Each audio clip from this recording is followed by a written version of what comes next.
Hello मित्रों, सभी लोगों को प्रणाम। पहला मैं आज की कथा आगे की सुनाऊंगी। विश्वामित्र ने जब सब कथा कह सुनाई जिस प्रकार गंगा जी पृथ्वी पर आई थी। प्रभु ने ऋषियों सहित स्नान किया, अनेक प्रकार के दान ब्राह्मणों ने पाए। फिर प्रसन्न होकर वे मुनिगणों के साथ चले और शीघ्र ही जनकपुरी के निकट पहुंचे। श्री रामचंद्र ने सब नगर की शोभा देखी, तब छोटे भाई सहित बहुत ही प्रसन्न हुए।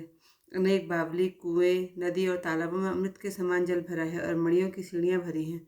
सुगंधित फूलों के रस में मतवाले सुंदर भौरे गूंज रहे हैं। बहुत रंग के पक्षी मनोहर बोली बोल रहे हैं।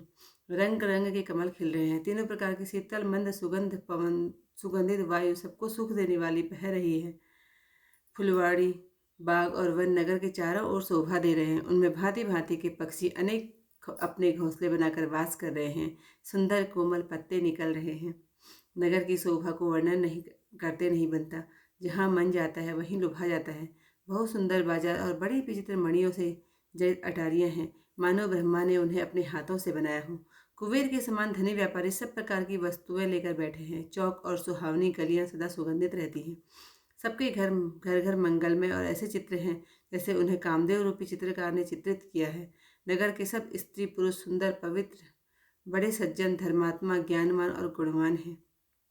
राजा जनक का यहाँ जहाँ निवास स्थान था, वह स्थान बहुत ही अनुपम था, जिसके ऐश्वर्य को देखकर देवता भी थक जाते हैं। कोट को देखकर चित्त चकित हो जाता है। उसने मानो सब भुवनों की शोभा रोक रखी थी।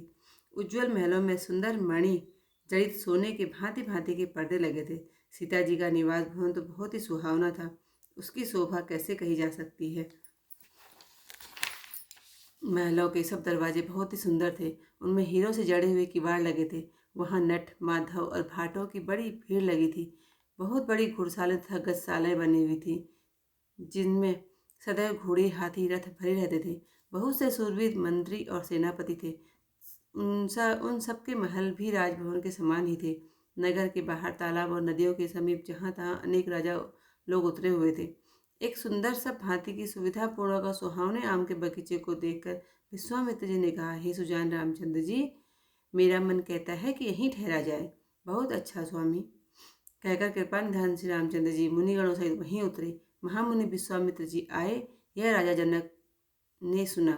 साथ में निर्मल बुद्धि वाले मंत्री, अनेक योद्धा, उत्तम ब्राह्मण, गुरु तथा जाति के लोगों को देख लेकर इस भांति प्रसन्न हो राजा जनक महामुनि विश्वामित्र से मिलने के लिए चले। राजा ने चरणों पर मस्तक रखकर प्रणाम किया। तब मुनियों ने प्रसन्न होकर आशीर्वाद दिया।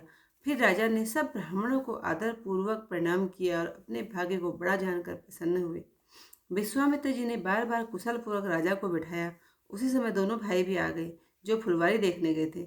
वे दोनों श्याम और गौर वर्ण, कोमल अंग, किशोर अवस्था वाले, नेत्रों को सुख देने वाले और संसार के चित्र को चुराने वाले थे। जब राम जी आए तब सभी उठ खड़े हुए। मुनि ने उन्हें अपने पास बैठाया। दोनों भाइयों को देखकर सब सुखी हुए। नेत्रों में झल भर आया और शरीर पुलकायमान हो गया। मनोहर माधुरी मूर्ति का दर्शन करके विदेहजनक रूप से देह की सुधि भूल गए।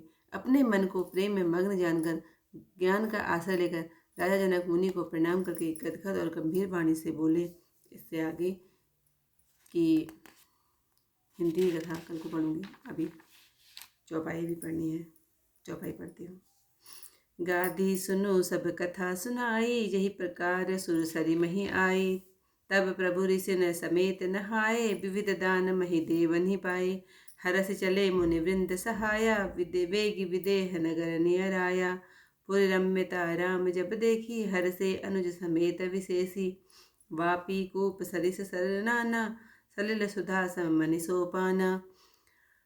गुंजत मंजुमत रस भृंगा, कुंजत कल बहुवरन विहंगा। वरन वरन विकसे मन जाना, त्रिविध समीर सकल सुखदाना। दाता सुमन वाटिका बागवना, विपुल विहंग निवास।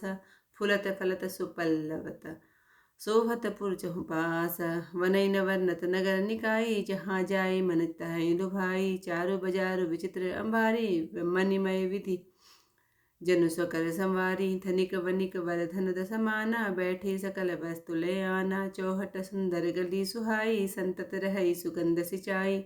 मंगलमय मंदिर सब केरे, चित्रत जनुरति नाथ चितेरे। पुर नर नारी सुभग सुचि संता, धर्मशील ज्ञानी गुणवंता।